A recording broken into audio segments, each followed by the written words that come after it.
नमस्कार दोस्तों। डेट है आज की 22 मार्च 2022 और स्वागत है आपका एडिटोरियल डिस्कशन में। 3 इश्यूज आज हम डिस्कस करेंगे। देखो, ये जो आर्टिकल है ना हिंदू में, ये इंडिया ऑस्ट्रेलिया रिलेशनशिप से संबंधित है, बट देखो इसमें एनालिसिस नहीं है। ऑस्ट्रेलिया और भारत के प्रधानमंत्री ना दोनों ने मिलकर एक वर्चुअल समिट में पार्टिसिपेट किया था। तो ये आर्टिकल ना उनके जो इंडिया में हाई कमिश्नर है ना उनके द्वारा लिखा गया है, तो जाहिर तौर पर सारी अच्छी अच्छी बातें हैं, रिटोरिक ज़्यादा है, एनालिसिस नहीं है आर्टिकल में। तो कल या परसों अगर कोई एनालिसिस वाला आर्टिकल आता है ना इंडिया ऑस्ट्रेलिया रिलेशनशिप से संबंधित, वो डिस्कस करेंगे। इसमें कुछ नेगेटिव पॉइंट्स या फिर चैलेंजेस जो हैं उन सब के बारे में जिक्र नहीं है, सिर्फ बड़ी बड़ी बातें हैं। इसके बजाय इंडियन एक्सप्रेस का हर ट्यूसडे को जो सी राजा मोहन का आर्टिकल आता है ना, वो अच्छा आर्टिकल होता है, उसमें एनालिसिस होता है, वो हम डिस्कस करेंगे आईआर का।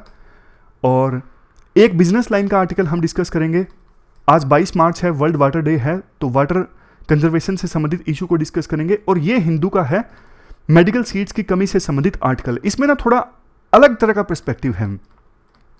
आमतौर पे हिंदू चूंकि देखो न्यूज़पेपर लेफ्ट ओरिएंटेड ज़्यादा है, तो इस प्रकार के आर्टिकल आते नहीं हैं।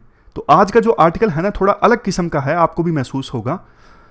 कोट है आज का, क्रीनवांतो विश्वम आर्यम, let us make this world a noble place to live. आओ हम सब मिलके इस वर्ल्ड को एक अच्छा प्लेस बनाए रहने के लिए। तो इसका इस्तेमाल हम कर सकते हैं कंक्लूजन में। ऐसे में कंक्लूजन लिखना हो ना, तो इस संस्कृत के श्लोक से हम ऐसे को ख़त्म कर सकते हैं। जैसे वर्ल्ड पीस की बात हो या फिर न्यूक्लियर डिसआर्मामेंट से संबंधित ऐसे है, तब हम इस प्रकार की लाइनें लिख सकते हैं। या फिर आतंकवाद पे संबंधित हो तब भी इस प्रकार की लाइन लास्ट में लिख सकते हैं। अब चलिए डिस्कशन स्टार्ट करते हैं। First important article ground water depletion से संबंधित है, बिजनेस लाइन का। आप जीएस पेपर 3 के इस टॉपिक से आर्टिकल को रिलेट कर सकते हो। क्या कंटेस्ट है? देखो, आज 22 मार्च है। आज का जो दिन है वो वर्ल्ड वाटर डे के रूप में ऑब्जर्व किया जाता है। इस बार की थीम है ground water making the invisible visible. World water day observe करना स्टार्ट किया गया था 1993 में। मकसद ये था अवेयरनेस फैलाई जाए उन 2.2 बिलियन लोगों के बारे में जिनको देखो सेफ वाटर की एक्सेस नहीं है। इसके साथ साथ ये भी मकसद था फोकस किया जाए ग्राउंड वाटर मैनेजमेंट पर। ज़्यादा से ज़्यादा ग्राउंड वाटर को कैसे कंजर्व किया जाए इस बारे में नॉलेज एक्सचेंज होना चाहिए और लोगों में भी जागरूकता पैदा करना कि वो ग्राउंड वाटर को कंजर्व करने की दिशा में काम करें। देखो, स्पेसिफिकली इंडिया की बात करें, इंडिया में जो अवेलेबल वाटर रिसोर्सेज है ना, जितने भी, जैसे सरफेस वाटर, ग्राउंड वाटर, उनका मैग्नीट्यूड है इंडिया में 1123 बिलियन क्यूबिक मीटर, जिसमें से देखो 433 बिलियन क्यूबिक मीटर तो ग्राउंड वाटर है। बाकी बचे हुए अदर वाटर रिसोर्सेज हैं जैसे कि सरफेस वाटर। और हमारे देश में जितनी डोमेस्टिक वाटर सप्लाई होती है ना, उसमें से देखो 80% तो पानी जो है वो ग्राउंड वाटर से आता है। हमारे घरों में जितना भी पानी आता है 80% ग्राउंड वाटर से आता है। Agriculture sector 89% ground water use करता है सिंचाई के लिए, और 11% जो ग्राउंड वाटर है ना वो यूज़ किया जाता है डोमेस्टिक और इंडस्ट्रियल सेक्टर्स में। लेकिन दिक्कत ये है, ग्राउंड वाटर का ना बहुत ज़्यादा ओवर एक्सट्रैक्शन हो रहा है। इस वजह से देश में 22% जो एसेस्ड ब्लॉक्स है ना वो या तो क्रिटिकल स्टेज में है या फिर ओवर एक्सप्लॉइटेड हैं। स्टेट लेवल पे बात करें तो पंजाब, हरियाणा, राजस्थान, दिल्ली, यहाँ पे ग्राउंड वाटर का जो एक्सट्रैक्शन है वो मोर देन 100% है। देश में देखो 8000 मेजर और स्मॉल टाउन्स हैं जो पूरी तरह से ग्राउंड वाटर पर डिपेंड करते हैं अपनी पानी की ज़रूरतों को पूरा करने के लिए, क्योंकि ग्राउंड वाटर की जो एक्सेसिबिलिटी है काफ़ी ईजी है। लेकिन ईजी एक्सेसिबिलिटी के कारण ही ग्राउंड वाटर का ओवर एक्सप्लोटेशन हो रहा है। इन राज्यों का एग्जाम्पल लीजिए, पंजाब, हरियाणा, राजस्थान, यहाँ पर आपको बहुत ज़्यादा प्राइवेट ट्यूबवेल्स देखने को मिल जाएंगे जो पानी का अंधाधुंध दोहन करते हैं। बट देखो, क्वेश्चन उठता है कब तक? ये सस्टेनेबल नहीं है बिल्कुल भी। ग्राउंड वाटर और इकोनॉमी का भी एक गहरा नाता है। देखो, आप सिटीज़ का एग्जांपल लीजिए, बहुत सारी इंडस्ट्रीज़ ऐसी होती हैं जिनको पानी की अच्छी खासी आवश्यकता होती है। अगर पानी खत्म हो गया, पानी उचित मात्रा में नहीं मिलेगा, तो वो इंडस्ट्रीज़ वहाँ पे काम करना बंद कर देंगी, किसी और सिटी में जाके लगेंगी या फिर उनका कामकाज ठप हो जाएगा। लखनऊ जैसी बहुत सी सिटीज़ हैं जिनकी देखो 1/3 जो जीडीपी है ना वो ग्राउंड वाटर पे डिपेंड करती हैं। और ये भी कहा जाता है 2030 आते आते देश की पानी की जो डिमांड है वो उस समय जितनी सप्लाई होगी ना उससे 2 गुना होगी। मान लीजिए 1 यूनिट पानी की सप्लाई है, डिमांड होगी 2 यूनिट, मतलब मिलियंस ऑफ पीपल ऐसे होंगे हमारे देश में उस समय जो पानी की समस्या से जूझ रहे होंगे। अब देखो, अगर मेन रीजंस हम डिस्कस करें ग्राउंड वाटर डिप्लीशन के, सबसे पहला तो आपको पता ही है अंधाधुंध दोहन ग्राउंड वाटर का, मतलब इतना ज़्यादा एक्सप्लॉयटेशन हो रहा है, उतना फिर जो एक्यूफायर्स है ना वो रिचार्ज नहीं हो रहे हैं। समझ रहे हो? ग्राउंड वाटर देखो सस्टेनेबल तभी रहेगा ना जितना आप निकाल रहे हो नीचे से उतना ही वापस रिचार्ज भी हो रहा है, लेकिन निकालोगे ज़्यादा उतना रिचार्ज नहीं हो रहा है, तो एक लेवल तो ऐसा आएगा ही ना कि ग्राउंड वाटर खत्म हो जाएगा। दूसरा, अर्बनाइजेशन काफ़ी ज़्यादा हो रहा है। अर्बनाइजेशन से होता क्या है, आप देखो शहरों में किस प्रकार से कंक्रीट के स्ट्रक्चर्स बन रहे हैं बड़े बड़े, तो ऐसी सिचुएशन में जब कंक्रीट काफ़ी ज़्यादा होता है ग्राउंड वाटर नीचे नहीं जा पाता और शहरों में ग्राउंड वाटर डिप्लीट होता जाता है। इसके साथ साथ देखो global warming induced climate change भी जिम्मेदार है, क्योंकि इसकी वजह से जो हाइड्रोलिक साइकिल है ना वो पूरा गड़बड़ा जाता है, पानी की सप्लाई की जो वेरिएबिलिटी है वो बढ़ जाती है, मतलब कभी पानी की सप्लाई ज़्यादा है, कभी कम है, कभी बारिश बहुत ज़्यादा आ गई, कभी सूखा आ गया। इसकी वजह से डायरेक्टली इनडायरेक्टली ग्राउंड वाटर पर भी प्रेशर पड़ता है। इसके साथ साथ देखो समस्या ग्राउंड वाटर के पोल्यूशन की भी है। आज के समय में बहुत से ऐसे डिस्ट्रिक्ट्स हैं, ऑलमोस्ट जितने टोटल इंडिया में डिस्ट्रिक्ट्स हैं ना, आधे डिस्ट्रिक्ट्स तो ऐसे हैं जहां पर ग्राउंड वाटर कंटामिनेशन की दिक्कत है। ग्राउंड वाटर कंटामिनेटेड मिलता है नाइट्रेट, फ्लोराइड, आर्सेनिक और दूसरे हैवी मेटल से। अब बात आती है क्या सरकार कर रही है और क्या किया जाना चाहिए। जल जीवन मिशन जो है ना ये अच्छा मिशन है universal access of drinking water को इंश्योर करने के लिए, मतलब ये इंश्योर करने के लिए कि हमारे देश में हर एक हाउस होल्ड ड्रिंकिंग वाटर को एक्सेस कर सकें। मकसद ये है 10 करोड़ हाउस होल्ड्स को रूरल एरियाज में पानी का कनेक्शन मिलेगा और अर्बन एरियाज में 2 करोड़ 68 लाख लोगों को पानी का कनेक्शन मिलेगा 2024 आने से पहले। अगर देखो जल जीवन मिशन रूरल की बात करें, इसमें कंसेप्ट ये है सिंगल विलेज को एंकरेज किया जाएगा, मतलब जो लोकल कम्युनिटी है ना सिंगल विलेज की, उनको एंकरेज किया जाएगा कि आप ग्राउंड वाटर के मामले में सस्टेनेबिलिटी हासिल कीजिए, मतलब ग्राउंड वाटर को तो यूज़ कीजिए लेकिन इसके साथ साथ ग्राउंड वाटर के रिचार्ज और ग्राउंड वाटर को रीयूज़ करने पर भी आप ध्यान दीजिए ताकि ग्राउंड वाटर का सस्टेनेबल ढंग से इस्तेमाल हो। इसके लिए ग्राउंड वाटर बेस्ड स्कीम्स चलाई जा रही हैं, लोकल कम्युनिटीज़ को जागरूक किया जा रहा है, उनको पानी की कंजर्वेशन में इन्वॉल्व किया जा रहा है। और देखो वो प्लेसेस जहाँ पे ग्राउंड वाटर अबंडेंट नहीं है, मतलब ज़्यादा नहीं है, उन डेजिग्नेटेड डार्क ब्लॉक्स में या फिर वो एरियाज जो पानी की क्वालिटी से प्रभावित हैं वहाँ पे surface water based multi village scheme चलाई जा रही है। क्योंकि देखो यहाँ पर ग्राउंड वाटर तो है नहीं, इसलिए कई सारे गांव को एक साथ मिला लिया और उनको एंकरेज किया कि आप अपने आसपास जो सरफेस वाटर है, फॉर एग्जांपल कोई लेक है, उसके पानी को कंजर्व कीजिए। कंसेप्ट ये है कि लोकल कम्युनिटी को इन्वॉल्व करना पानी की कंजर्वेशन में। देखो नीति आयोग की एक रिपोर्ट आई थी जिसमें कहा गया था अगर जल्द ही वाटर कंजर्वेशन के मेथड्स अच्छे से नहीं अडॉप्ट किए गए हमारे देश में तो 20 सिटीज़ इंक्लूडिंग बेंगलुरु, दिल्ली, हैदराबाद, ये सब आने वाले कुछ सालों में आउट ऑफ ग्राउंड वाटर हो जाएंगी, मतलब यहाँ पे ग्राउंड वाटर अवेलेबल ही नहीं होगा। इसलिए बारिश के पानी को कंजर्व करना, आर्टिफिशियल ग्राउंड वाटर रिचार्ज, इन पर ध्यान देना बहुत ज़्यादा जरूरी है और वो भी मिशन मोड में। वैसे देखो कई सारे स्टेट्स ने ना कानून बनाए हैं वाटर बॉडीज़ को प्रोटेक्ट करने के लिए और कई सारे स्टेट्स ने एंकरेज भी किया है कि आप कमर्शियल बिल्डिंग्स में वाटर हार्वेस्टिंग की जो टेक्निक्स हैं वो अपनाएं। बट देखो लोग उतने ज़्यादा जागरूक नहीं हैं, कितने कम घरों में आपको वाटर हार्वेस्टिंग के टूल्स देखने को मिलेंगे। इवन सोलर पैनल्स तो फिर भी आजकल देखने को मिल जाते हैं, लेकिन वाटर हार्वेस्टिंग के जो इक्विपमेंट्स हैं, टूल्स हैं, बहुत कम बिल्डिंग्स में देखने को मिलते हैं। इसका मतलब ये है पानी की समस्या को लेकर ना लोग उतना ज़्यादा गंभीर नहीं है, क्योंकि बिजली के लिए पैसे देने पड़ते हैं इसलिए वो सोलर पैनल्स लगवाते हैं, लेकिन पानी का बिल ज़्यादा आता नहीं इसलिए लोग हल्के में लेते हैं। तो राइटर कहते हैं एडिक्वेट प्राइसिंग ऑफ वाटर होना चाहिए, यानी पानी के आप ठीक ठाक दाम वसूलो। अगर पानी भी थोड़ा महंगा आएगा ना, मतलब ऐसा नहीं कि बिल्कुल ही गरीब लोगों के लिए महंगा कर दो, ऐसा नहीं, मतलब जो दे सकते हैं आप इक्विटी का ध्यान जरूर रखिए। गरीब लोगों पर बोझ नहीं पड़ना चाहिए, लेकिन जो लोग दे सकते हैं ना, उनके लिए ठीक ठाक पानी के दाम होने चाहिए, ताकि वो थोड़ा डरें। जैसे बिजली के बिल से डरते हैं ना, उसी प्रकार से पानी के बिल से थोड़ा डरें और पानी को कंजर्व करें। इसके अलावा देखो, कम्युनिटी का और ज़्यादा सहारा लिया जा सकता है अर्बन एरियाज़ में। जैसे water help groups, water user association बनाई जा सकती हैं, जिसमें मेंबर्स को ट्रेन किया जाए कि वाटर कंजर्वेशन एक्टिविटीज़ कैसे कैरी आउट करनी है। अगर जैसे सोलर पैनल्स पे सरकार सब्सिडी देती है, उसी प्रकार से वाटर कंजर्वेशन के कोई इक्विपमेंट्स हैं, उनको लगाने पर भी सरकार थोड़ी सब्सिडी दे सकती है, आसानी से लोन दे सकती है। मेन जो काम करना है ना सरकार को, वो इंसेंटिवाइज करना है जनता को। दोनों टेक्निक्स अपनाने की आवश्यकता है, कैरेट एंड स्टिक। कैरेट मतलब आप वाटर कंजर्व करोगे तो आपको इंसेंटिव मिलेगा। स्टिक मतलब अगर ज़्यादा पानी वेस्ट करोगे तो डंडा चलेगा, यानी आपको ज़्यादा पैसा देना पड़ेगा।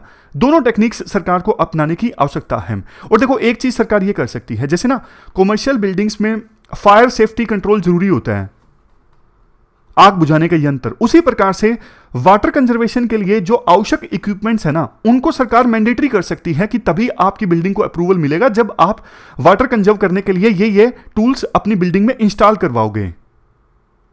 इसके अलावा कुछ इनोवेटिव टेक्नोलॉजीज का भी इस्तेमाल किया जा सकता है, जैसे air to water system, decentralised waste water treatment system, construction of green and grey infrastructure. Green infrastructure जैसे कि देखो, नेचुरल जो इकोसिस्टम होता है, जैसे कि फ्लड प्लेन्स, वेटलैंड्स, सोइल्स, ये सब चीज़ें। और ग्रे इंफ्रास्ट्रक्चर जैसे देखो, dams, sea wall, roads, pipes, water treatment plants. तो दोनों तरह के इंफ्रास्ट्रक्चर का इस्तेमाल किया जा सकता है वाटर को कंजर्व करने के लिए। ये हमने पूरा आर्टिकल डिस्कस किया वाटर कंजर्वेशन से संबंधित। अब चलते हैं आगे। अगला आर्टिकल साउथ एशिया में यूएसए के रोल से संबंधित है। सी राजा मोहन का ये आर्टिकल है, इंडियन एक्सप्रेस का। पिछला बिजनेस लाइन का था, ये इंडियन एक्सप्रेस का आर्टिकल है। आप जीएस पेपर 2 के इस टॉपिक से आर्टिकल को रिलेट कर सकते हो। क्या कंटेक्स्ट है, साउथ एशिया में यूएस के रोल के बारे में हम क्यों डिस्कस कर रहे हैं?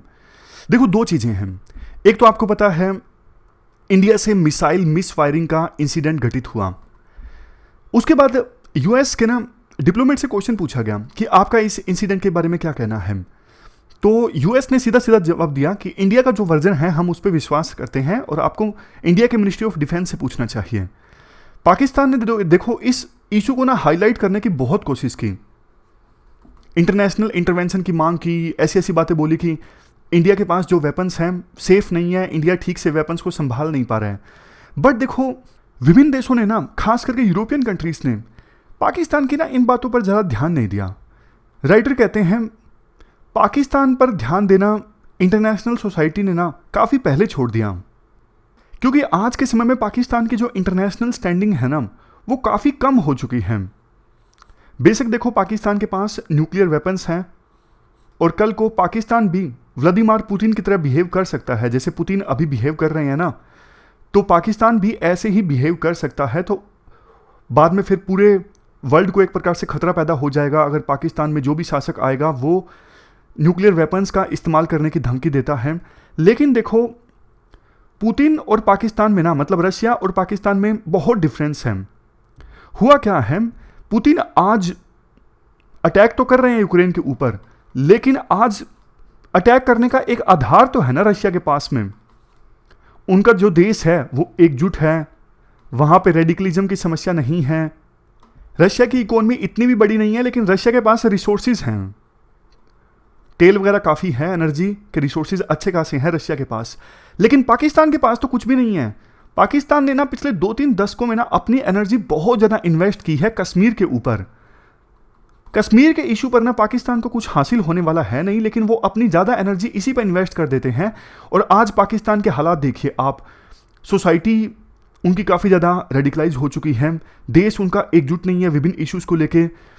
जो तहरीक तालिबान है वो अलग से तालिबान की तरह रूल इस्टाब्लिश करना चाहते हैं, बलोच की अलग से मूवमेंट चल रही है। तो मतलब पाकिस्तान जो है ना वो बिल्कुल एकजुट नहीं है। तो पाकिस्तान का ना आप रशिया के साथ कंपैरिजन बिल्कुल नहीं कर सकते हो। इकोनॉमी आज के समय में पाकिस्तान की बांग्लादेश से भी नीचे है। बांग्लादेश की इकोनॉमी का साइज बड़ा है पाकिस्तान की इकोनॉमी के साइज से, और 1971 में बांग्लादेश पाकिस्तान से ही अलग हुआ था। देखिए अपने आप में कितनी हैरत वाली बात है कि कहां पाकिस्तान ने अपनी एनर्जी इन्वेस्ट की है पिछले 50 सालों में कि बांग्लादेश इतना आगे निकल गया है और पाकिस्तान खुद इतना पीछे रह गया है। और देखो, इससे भी बड़ी बात यह है, जो इकोनॉमिस्ट है ना, वो कहते हैं कि नियर फ्यूचर में कोई उम्मीद भी नहीं है कि पाकिस्तान की जो इकोनॉमी है तेजी से ग्रो होने लगेगी। शायद यही वजह है कि यूएसए समेत दूसरे यूरोपियन कंट्रीज जो है वो यूके को छोड़ के, यूके, चाइना, 2-3 ऐसे देश हैं, टर्की मान लीजिए, जिनकी बस जो पाकिस्तान से थोड़ी बहुत बनती है। अदरवाइज बाकी सभी देशों ने ना पाकिस्तान को इग्नोर करना स्टार्ट कर दिया है। जैसे यूएसए के राष्ट्रपति हैं बाइडन, इन्होंने राष्ट्रपति बनने के बाद एक बार भी इमरान खान से फोन पर बात नहीं की, पूरी तरह से इग्नोर कर दिया। आज के समय में यूएसए से कोई बड़ा ऑफिशियल आता है या फिर फॉरेन मिनिस्टर आते हैं, वो पाकिस्तान नहीं जाते, जबकि पहले ऐसे हुआ करता था। बल्कि यूएसए इंडिया और पाकिस्तान को ना हाइफन लगा के देखा करता था, इंडिया हाइफन पाकिस्तान। मतलब इंडिया की यात्रा पर आते तो पाकिस्तान के जैसे फॉरेन मिनिस्टर पाकिस्तान की यात्रा पर जाते ही, लेकिन अब ऐसा नहीं होता। अब थोड़ा बहुत बस रशिया और चाइना ऐसा करते हैं। रशिया और चाइना से कोई बड़ा ऑफिशियल आता है तो वो इंडिया के साथ साथ पाकिस्तान की यात्रा पर चला जाता है, अदरवाइज नहीं। इसके बाद राइटर कहते हैं, देखो कोल्ड वार के दौरान ना पाकिस्तान यूएस का एक बहुत इंपॉर्टेंट पार्टनर हुआ करता था। इवन अफगानिस्तान में जो युद्ध स्टार्ट हुआ उसमें भी पाकिस्तान अमेरिका का पार्टनर था। हालांकि पाकिस्तान ने धोखा दिया अमेरिका को, पीठ पर छुरा घोंपा, और अमेरिका ये बात भूल नहीं सकता कि पाकिस्तान की वजह से हम तालिबान को पूरी तरह से हरा नहीं पाए। इसलिए साउथ एशिया में अपने इन्फ्लुएंस को बरकरार रखने के लिए ना अब देखो यूएसए ना दूसरे देशों के साथ एंगेज कर रहा है साउथ एशिया में, जैसे बांग्लादेश, मालदीव, श्रीलंका, नेपाल। पाकिस्तान को यूएसए इग्नोर कर रहा है। और साउथ एशिया में ये सब देश भी जो है ना अब यूएसए के साथ एंगेज करना चाहते हैं। क्यों एंगेज करना चाहते हैं? देखो, पाकिस्तान और श्रीलंका, इन दो देशों ने चाइना के belt and road initiative project को अपनाया था। बट ये दोनों जो इकोनॉमीज है ना आज के समय में साउथ एशिया की सबसे ज्यादा खराब परफॉर्म करने वाली इकोनॉमीज हैं। इकोनॉमिक क्राइसिस आज के समय में पाकिस्तान में और श्रीलंका में इतने ज्यादा बढ़ गए हैं कि दोनों देशों को अब नॉन चाइनीज फाइनेंशियल रिसोर्सेज की तरफ जाना पड़ रहा है अपनी अपनी इकोनॉमी को स्टेबलाइज करने के लिए। पाकिस्तान आईएमएफ की तरफ गया। पहले इमरान खान ने कहा था कि हम आईएमएफ की तरफ नहीं जाएंगे, मतलब जनता को यह बोलने के लिए कि देखो हम आईएमएफ का लाभ नहीं ले रहे हैं। एक होता है ना पॉपुलिज्म, कि लोक लुभावन नीतियों को फॉलो करना, बेशक आपको नुकसान हो रहा हो। तो इमरान खान ने लोगों में अपनी धाक जमाने के लिए बोला कि हम आईएमएफ के एडजस्टमेंट प्रोग्राम को नहीं ज्वाइन करेंगे। लेकिन देखो अब यह उम्मीद है कि इमरान खान तो आपको पता है जाने वाले होंगे हैं, अभी आपने खबरें पढ़ी ही होंगी कि अब पाकिस्तान में 25 मार्च को एक नो वोट कॉन्फिडेंस आएगा और पाकिस्तान, ये इमरान खान जो है वो पाकिस्तान के प्रधानमंत्री नहीं रहेंगे। ऐसा अभी तक तो लग रहा है कि उनके पास अब मेजोरिटी नहीं है। तो इमरान खान के बाद पाकिस्तान का जो भी प्रधानमंत्री बनेगा ना, उनको पाकिस्तान की इकोनॉमी को ट्रैक पर लाने के लिए आईएमएफ के पास जाना ही पड़ेगा और कोई चारा पाकिस्तान के पास नहीं है। श्रीलंका ने भी ना पहले 2020 में यूएसए से $480 मिलियन की डेवलपमेंट असिस्टेंस लेने से मना कर दिया था चाइना के दबाव में आके। लेकिन इसी मंथ की शुरुआत में जो प्रेसिडेंट है ना गोटाबाया राजपक्षे, उन्होंने श्रीलंका की रिलेक्टेंस को पीछे छोड़ के आईएमएफ से एंगेज करना स्टार्ट कर दिया है। और आईएमएफ तो आपको पता है यूएसए डोमिनेटेड है। नेपाल में भी यही हाल था। नेपाल में पहले कम्युनिस्ट जो थे ना वो यूएस के इंफ्रास्ट्रक्चर असिस्टेंस का विरोध कर रहे थे। यूएस $500 मिलियन की असिस्टेंस देना चाहता था, लेकिन कम्युनिस्ट सत्ता में थे, वो विरोध कर रहे थे। बट अब नेपाल के प्रधानमंत्री हैं शेर बहादुर देउबा और वो नेपाली कांग्रेस पार्टी से संबंध रखते हैं। फाइनली उन्होंने डिसाइड किया है, पार्लियामेंट से रेटिफाई भी करवा लिया है कि वो यूएस से लोन लेंगे और उसका इस्तेमाल किया जाएगा नेपाल इंफ्रास्ट्रक्चर डेवलपमेंट में। ये सब देखो एग्जाम्पल्स हैं। ये एग्जाम्पल्स क्या बोलते हैं? ये एग्जाम्पल्स बोलते हैं श्रीलंका हो, पाकिस्तान हो, नेपाल हो, ये सब देश यूएसए की मदद लेने को तैयार हैं चाइना का प्रेशर को इग्नोर करके। तो अपॉर्चुनिटी ये है, जो क्वाड के कंट्रीज है ना, जैसे यूएसए, इंडिया, जापान, ऑस्ट्रेलिया, ये क्वाड में शामिल है। इवन यूरोपियन यूनियन ये क्वाड में शामिल नहीं है। इन देशों का ना इंटरेस्ट सेम है, खास करके क्वाड का तो चाइना के बढ़ते डोमिनेंस को रोकना। तो ये देश ना एक साथ काम कर सकते हैं। जैसे साउथ एशिया में इन देशों को लोन प्रोवाइड कर सकते हैं, यहां पे इंफ्रास्ट्रक्चर डेवलप करवा सकते हैं, ताकि ये देश चाइना के पास जाएं ही ना, जो कि क्वाड चाहता है। वैसे भी देखो कोल्ड वार के दौरान तो यूएसए के रिश्ते सिर्फ पाकिस्तान के साथ थे, जैसा हमने पहले डिस्कस किया साउथ एशिया में, लेकिन अब तो यूएसए इवन साउथ एशिया में छोटे छोटे देशों के साथ भी कोऑपरेट करने को तैयार है चाइना के बढ़ते डोमिनेंस को रोकने के लिए। जैसे सितंबर 2020 में मालदीव के साथ डिफेंस कोऑपरेशन एग्रीमेंट साइन किया यूएस ने। बांग्लादेश के साथ भी अच्छे रिश्ते बनाने यूएस ने स्टार्ट कर दिए हैं। याद होगा आपको, 1-2 साल के पहले की बात है, यूएस के साथ बढ़ते रिश्तों से घबरा के बांग्लादेश में जो चाइनीज एम्बेसडर थे ना, उन्होंने पब्लिकली बांग्लादेश को धमकी दी थी, अगर आप क्वाड में शामिल हो गए या फिर यूएस की इंडो पैसिफिक स्ट्रेटजी का हिस्सा बनोगे तो आपको इसका खामियाजा भुगतना पड़ेगा। और यूएसए को भी देखो एक चीज करनी पड़ेगी, सिंपल भाषा में बोलूं, आपको पता है यूएसए ना ह्यूमन राइट्स वायलेशन का बड़ा ध्यान देता है, और वो भी मतलब बाइस्ड होता है। किसी किसी देश में ह्यूमन राइट्स वायलेशन के इशू पर यूएसए बोलता है, किसी देश में नहीं बोलता है। तो बांग्लादेश में ना ह्यूमन राइट्स वायलेशन के इशू पर यूएसए काफ़ी बोलता था, इस वजह से बांग्लादेश और यूएसए के रिश्ते ज़्यादा अच्छे नहीं हो रहे थे। लेकिन अब ऐसा लग रहा है जैसे चाइना को काउंटर करने के लिए यूएसए ने बांग्लादेश के ह्यूमन राइट्स इशू पर बोलना बंद कर दिया है। तो यूएसए को ना ये बात ध्यान रखनी होगी कि अगर आपको चाइना पर ध्यान देना है ना, तो ह्यूमन राइट्स इश्यूज पर आपको थोड़ा टोन डाउन करना पड़ेगा, या फिर इंटरनली आपको एंगेज करना पड़ेगा। देखो पब्लिकली आप बांग्लादेश के ह्यूमन राइट्स इशू के बारे में बोलोगे तो जाहिर तौर पर बांग्लादेश की जो प्रधानमंत्री है शेख हसीना, उनकी बेइज्जती होगी, डोमेस्टिकली उनका क्रिटिसिज्म होगा। लेकिन इंटरनली आप बोलते हो तो आपके जो कंसर्न्स हैं वो भी एड्रेस होंगे और ह्यूमिलिएशन का सामना नहीं करना पड़ेगा बांग्लादेश की प्रधानमंत्री को। ये जो चीज़ है ना वो सभी देशों पर लागू होती है। लास्ट में ना कंक्लूजन में राइटर एक बात ये बोलते हैं, देखो पहले ना यूएसए की सोच ये थी कि साउथ एशिया में ना एज ए पार्टनर इंडिया को लीड दे दिया जाए कि वो इस रीजन को लीड करे, ना कि खुद यूएसए ज़्यादा इंटरफेरेंस करे, यूएसए इंडिया को सपोर्ट करे इस रीजन को लीड करने के लिए। ये जो स्ट्रेटजी है ना यूएसए की आज भी सही रहेगी अगर यूएसए फॉलो करता है तो, क्योंकि देखो साउथ एशिया में हमेशा से ट्रेडिशनली इंडिया ने लीडरशिप रोल प्ले किया है, बट इंडिया के पास उतने रिसोर्सेज नहीं है। लेकिन ये सारे देश जैसे यूएसए, जापान, ऑस्ट्रेलिया अगर इंडिया को सपोर्ट करते हैं ना अच्छे से इस रीजन को लीड करने के लिए, तो इंडिया चाइना का सामना कर सकता है। मेन यही तो दिक्कत है ना, चाइना की जेबें भरी हैं, तभी चाइना अपनी बेल्ट एंड रोड इनिशिएटिव का गाजर की तरह दिखा के इन देशों को लुभाता रहता है कि आप मेरे पाले में आ जाइए। बट इंडिया के पास पैसे होंगे, सपोर्ट प्रोवाइड करेंगे ये जापान, यूएसए जैसे देश, तो इंडिया भी चाइना का सामना कर सकता है साउथ एशिया में, और हमेशा से जो लीडरशिप रोल प्ले करता आया है वो लीडरशिप रोल प्ले कर सकता है। तो ये पूरा आर्टिकल हमने डिस्कस किया, चलते हैं आगे। इसके बाद नेक्स्ट जो आर्टिकल है वो मेडिकल सीट्स की कमी से संबंधित है हमारे देश में। आप जीएस पेपर सेकंड के इस टॉपिक से आर्टिकल को रिलेट कर सकते हो। क्या कंटेक्स्ट है, देखो हमारे देश में मेडिकल सीट्स की कमी का जो इशू है ना फिलहाल सुर्खियों में है, क्योंकि यूक्रेन वार में 20,000 स्टूडेंट्स को इवैक्यूएट करना पड़ा था जो यूक्रेन में मेडिकल की पढ़ाई कर रहे थे। तो उसके बाद प्रधानमंत्री मोदी ने भी एक स्टेटमेंट बोली कि देश के बच्चे इतने ज़्यादा दूसरे देशों में पढ़ने के लिए जाते हैं, हमारे देश में इनफ मेडिकल की सीट्स होनी चाहिए। अभी देखो जैसे नीट का एग्ज़ाम है, मेडिकल सीट्स फिल करने के लिए 16 लाख कैंडिडेट्स थे और सीट्स हैं 88,000, तो बाकी तो रह ही जाएंगे ना, बाकियों की तो एस्पायरेशन जो है वो पूरी नहीं हो सकेगी। और अपने यहाँ तो और भी ज़्यादा बुरा हाल है, 10 लाख कैंडिडेट्स एग्ज़ाम देते हैं, सिलेक्शन कितनों का होता है 1000 के आसपास, उससे भी कम। तो राइटर ये कहते हैं देखो ऐसी सिचुएशन में ना विभिन्न राज्यों का या फिर सेंट्रल गवर्नमेंट का फोकस होता है रिजर्वेशन पर। रिजर्वेशन शुरुआत से ही आया था, शुरुआत में बोला गया था 10 सालों के लिए रहेगा, लेकिन बाद में अभी तक रिजर्वेशन चल रहा है और अलग अलग राज्यों में अलग अलग कम्युनिटीज़ को भी रिजर्वेशन दिया गया है। बाद में सुप्रीम कोर्ट ने कैंसिल आउट भी किया है।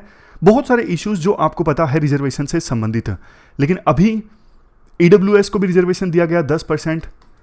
वैसे मैक्सिमम जो रिजर्वेशन हो सकता है वो है 50%, इंदिरा साहनी केस की जजमेंट के बाद जो कि आई थी 1993 में।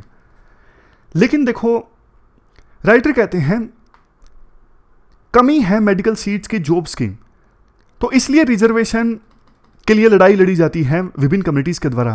क्या कभी किसी ने इस चीज़ पे फोकस किया है, खास करके कोर्ट्स ने, कि भैया आप ना रिजर्वेशन की केसेस को टैकल करते हो, आप सरकार से क्यों नहीं क्वेश्चन पूछते कि आज़ादी के इतने सालों बाद भी हम मेडिकल सीट्स नहीं इंक्रीज कर पा रहे हैं, आप में कुछ तो कमी होगी जब इतने सालों बाद भी, आज़ादी के 75 साल बाद भी हम स्कैर्सिटी में खेल रहे हैं। मतलब मेडिकल सीट्स की कमी है, दूसरे सीट्स की कमी है। तो इसके पीछे देखो, आज़ादी के बाद से ही इतनी सारी जो सरकारें आईं, कहीं ना कहीं वो भी दोषी हैं। अभी होना ये चाहिए, सरकार क्या करती है, प्राइवेट मेडिकल कॉलेजेस के ऊपर ना काफ़ी सारी रिस्ट्रिक्शंस लगा देती है, फीस के ऊपर रिस्ट्रिक्शन, ये रिस्ट्रिक्शन, वो रिस्ट्रिक्शन। इस वजह से प्राइवेट मेडिकल कॉलेज खुल ही नहीं पाते। राइटर कहते हैं कि प्राइवेट मेडिकल कॉलेजेस को आप खोलने दीजिए। आप रिस्ट्रिक्शन लगानी हो तो आपको इंफ्रास्ट्रक्चर की रिस्ट्रिक्शन लगाइए कि इंफ्रास्ट्रक्चर ऐसा होना चाहिए, फैकल्टीज पर रिस्ट्रिक्शन लगाइए, लेकिन फीस पर रिस्ट्रिक्शन मत लगाइए। बहुत सारे ऐसे स्टूडेंट्स हैं जो फीस देने को तैयार हैं, महंगी फीस देने को तैयार है, अगर अच्छी मेडिकल कॉलेज में अच्छा मेडिकल कॉलेज हो तो। अब आपके मन में आया होगा कि गरीब लोग कहाँ पे जाएंगे, इतनी सारी फीस तो वो भर ही नहीं सकेंगे। तो ना प्राइवेट मेडिकल कॉलेजेस को आप ये बोल सकते हो कि इतना आपको स्कॉलरशिप देनी पड़ेगी। इससे दोनों पर्पस सर्व हो जाएंगे। जो ज़्यादा फीस देने को तैयार हैं उनसे प्राइवेट मेडिकल कॉलेजेस फीस वसूलें, फीस पर रिस्ट्रिक्शन ना लगाएं। लेकिन जो लोग नहीं दे सकते उनके लिए स्पेशल स्कॉलरशिप का प्रोविजन होना चाहिए। इतनी सीट्स आपको स्कॉलरशिप से देनी होगी। अभी होता क्या है, देखो सरकार तो रिस्ट्रिक्शन लगा देती है फीस पर, और प्राइवेट मेडिकल कॉलेज क्या करते हैं, ब्लैक मार्केट के थ्रू पैसा ले लेते हैं कि अच्छा इतना तो आपको अकाउंट में देना पड़ेगा, शुरुआत में एडमिशन लेने के लिए आपको इतना एक्स्ट्रा देना पड़ेगा। मतलब वो नहीं होता जो कैपिटल फीस होती है एडमिशन लेने के लिए 50 लाख या फिर 1 करोड़ देते हैं कुछ स्टूडेंट्स। तो ये ब्लैक मार्केट चलती है पूरी मेडिकल सीट्स की। अगर आप मेडिकल कॉलेजेस को इजाज़त दोगे ना, वो अपनी मर्जी से फीस बढ़ा सके, लेकिन प्रोवाइडेड कुछ स्कॉलरशिप दे गरीब बच्चों को, इसके साथ साथ वो अच्छा इंफ्रास्ट्रक्चर सस्टेन करें, क्वालिटी फैकल्टीज़ को रोजगार दें, तो फिर कोई दिक्कत नहीं होनी चाहिए, उनको फीस बढ़ाने देनी चाहिए। इससे सरकार को भी जो टैक्स वगैरह मिलता है, टैक्स वगैरह मिलेगा। अभी तो मेडिकल सीट्स की पूरी एक ब्लैक मार्केट चलती रहती है। सरकार को लगता है कि ये फीस कम होनी चाहिए, तो सरकार अपने मेडिकल कॉलेज खोल लेना। ज़्यादा मेडिकल कॉलेज क्यों नहीं खोलती सरकार, खोल ले। राइटर कहते हैं देखो इतने सालों तक तो मेडिकल सीट्स की कमी की भरपाई नहीं कर सकी है। मतलब अभी तक जो मॉडल था वो गलत है ना, मॉडल में एक बार सुधार करके भी देख लेना चाहिए। हो सकता है कि मॉडल काम करे, और भी बहुत कुछ किया जा सकता है। जैसे माइनॉरिटी इंस्टीट्यूशंस हैं, उनको डोनेशन मिलता है, तो इनकम टैक्स एक्ट से उनको एग्जम्पशन दी जा सकती है कि वो मेडिकल कॉलेज अगर इस्टाब्लिश करना चाहते हैं तो इनकम टैक्स में एग्जम्पशन मिलेगी डोनेशन देने पर।